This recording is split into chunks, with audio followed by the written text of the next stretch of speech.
Hey guys, we're just a few days away from C2E2, and I know you're heading out to your comic book shops and you're getting ready to pick up your books this week, and you might be thinking, I got a couple extra bucks here and there, maybe I can pick up an extra book or two, maybe something from last week that just kind of slipped through my fingers. So you know what? We're here to help you out. You got a couple extra bucks, you want to pick up something from last week, you don't know what? Follow me. First of all, Invincible Returns. This is the Invincible special that you've been waiting for if you're the person who's not reading Invincible.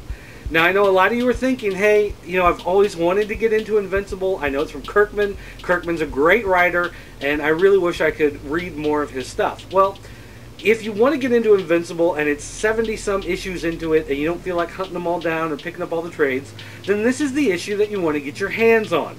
This is going to give you all the background information you need to start right now with reading Invincible. Hey, it's one of the best superhero books on the market, so you kind of owe it to yourself to at least pick up this issue and see what's going on. And I promise you, 99% of you out there who pick it up are going to start reading Invincible every month. And that other 1% of you, you're just weird. Red Robin. Now, I know what you're thinking. A lot of you are like, I can't get into all the Batman stuff. Grant Morrison's run on deconstructing what it means to be Batman and then, you know, building him back up for a new generation of readers and whatever. It's over your head. Hey, you know what? That's fine. A book like Red Robin or Batgirl is the Batman mythos book for all you people that just like classic comics. You want to see someone put on a costume and beat the crap out of bad guys. That's what I like to see too. And books like Red Robin and Batgirl are funny, they're colorful, they're full of characters that you like and you care about, which is a lot more than I can say about a lot of other superhero books on the market today. So you want just good, wholesome comics like the ones you used to read when you were a kid. You want Red Robin, you want Batgirl. Jonah Hex. Talking about looking at bad guys, you know, getting their butts kicked. Jonah Hex is about as good as you can get on that front. Now, I know some of you are thinking, I don't really like westerns. I like superhero books. That's why I read comics. Well, you know what? Jonah Hex is an old western superhero. He's the best dang shot you've ever seen.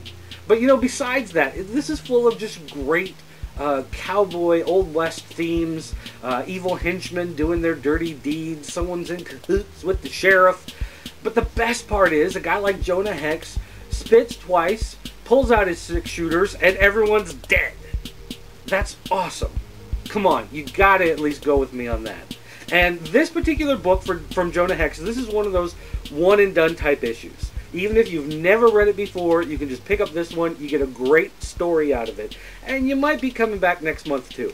Now, Jonah Hex has done some larger arcs going through their books, but for the most part, it's one of those books that's, well, it's more like a TV drama in the sense that each issue, from issue to issue, isn't necessarily one long unfolding story, but you will see a lot of characters kind of come in and out again and again as time moves on. And so in that sense, it really works well if you just want to come in right now, pick up an issue, check it out, and see if it's for you. Because again, for a lot of you, it will be. Sparta USA. Alright, now Sparta USA #2. This is from Wildstorm, not from Vertigo, which kind of threw me for a loop because this seems like a classic Vertigo book. There's some sort of socio-political commentary going on here, but then there might not be. Here, let me tell you. There's this small town, Sparta, USA. They love football, they love guns, they love country music. Kind of seems like your all-American, you know, red state kind of town. Except the guy who runs the town is called the Maestro, and his skin is entirely blue. And everybody lives in this kind of fascist state. They're told what to do. They can't have their own children. The president drops off children to the Maestro, and the Maestro gives them out to people who he feels are deserving in the town. Okay, that's, you know, kind of a weird thing. He's got blue skin, but otherwise it kind of, you know, fits in some sort of maybe weird... Well, here's the thing. One of the football players has left town and he's come back to save everybody, to set them free from the Maestro. His skin is red, and he's grown much bigger than a lot of the other people. On top of that, when he left town, he had to fight these mysterious monsters in the mountains. He met this old woman who gave him these magical elixirs.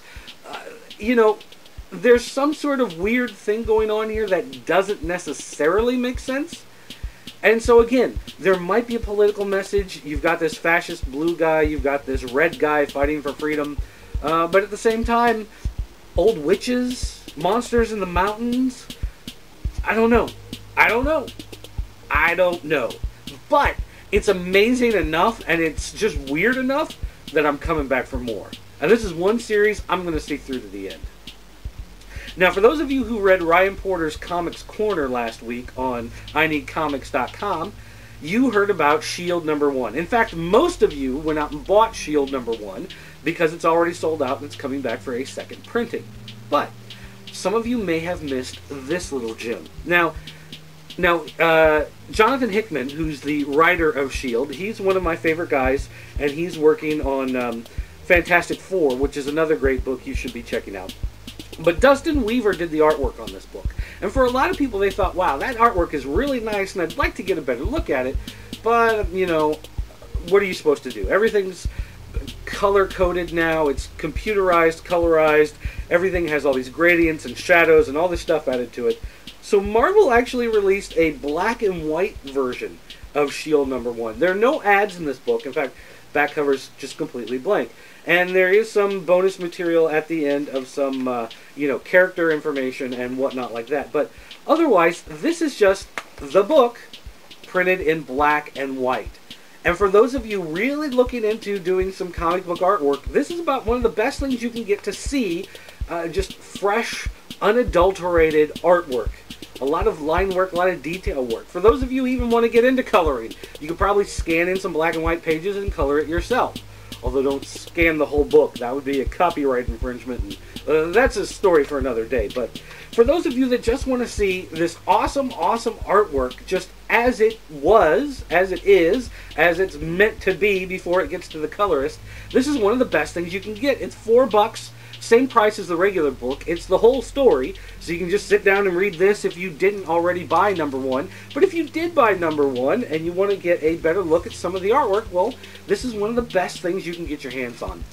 And it's really a great collector's piece to add to your collection, because how often does a company like Marvel or DC reprint an entire book in black and white the week it comes out? It doesn't happen very often. Alright folks, that's going to wrap it up for today. I want to thank you guys for watching, but just remember, the Pop Culture Network is coming to C2E2. So make sure you check out popculturenetwork.com as well as ineedcomics.com, which is part of the Pop Culture Network.